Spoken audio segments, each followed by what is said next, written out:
Hair care can be tricky to stay on top of, especially with lots of contradictory advice out there. One confusing issue is how often you should actually wash your hair, with some saying it is healthier to leave longer period between washes. A leading UK hair transplant specialist is helping to clear things up. Dr. Mati Rajput suggests that there is actually a correct answer when it comes to the magic number of times your barnet should be washed each week. Surgeon to a host of stars, such as Love Island winner Jack Fincham, Geordie Shore original Gez Beadle and Joe Swash, Dr. Rajput shared his expertise on some common hair care dilemmas. The doctor explained that despite some shampoos advising daily use for the best results, this is not always the best thing to do. He said, "You shouldn't be washing your hair too frequently. I'd recommend no more than 3 to 4 times a week, so essentially every other day. You need your own body and hair to secrete oils and fluids which lubricate the hair, and if you keep washing with soapy shampoos, it can prevent that. In the long run, it can lead to damage in your hair and scalp. This is because washing your hair too often can strip your locks of natural oils, with Dr. Mati recommending that you give your hair a little something extra." He said, "If you're using shampoo often, I'd recommend using a natural moisturizer such as argan or coconut oil."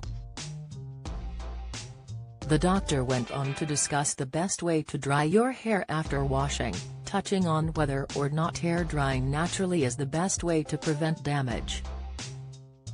According to the hair expert, it is best to stay away from heated tools as much as possible in order to keep hair as healthy and full. He explained, "You should let your hair naturally dry. My own hair regimen is, after I wash my hair, I just let the water fall off itself rather than using a towel straight away. Then I just gently dab with a towel, and the result is that less hair follicles fall out." Gray hair is a common sign of aging. However, the change in color has also been linked to stress. Dr. Mati has seen this happen, including in himself. Stress can affect your hormone levels, which can in turn affect skin cells and hair cells. "It's happened to me over the last couple of years, through COVID and a personally stressful time for me.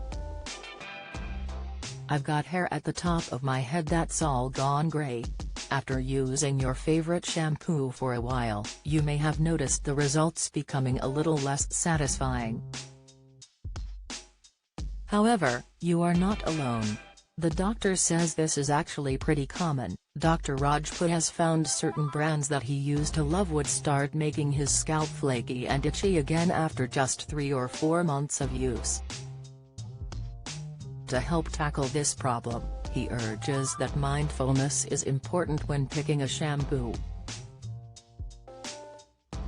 He said, "What I realized works really effectively for me now is using shampoos that are ammonia, sulfate and paraben-free as they're easier on your scalp. I treat skin conditions as hair transplant surgeon and also as a GP. Scalp health is one of the most important things. If your scalp is healthy, you can have healthy hair. Many of us are in the habit of tying our hair up into a ponytail or a bun to get it out of the way while working or exercising, as well as helping to hide the grease before hair wash day." Dr. Mati says that while you're tying your hair up does not necessarily lead to damage, there are some things that may result in breakage or even hair loss. He said, "Putting stress on your hair can cause damage. For example, people who have extensions, that can affect it. I see loads of women who have too many extensions in, and the weight pulls on the hair follicles and makes it thinner and thinner." He also explained that braiding can cause damage, as well as wearing headwear and turbans for religious reasons as they can stress and pull the hair. Don't miss the latest news from around Scotland and beyond. Sign up to our daily newsletter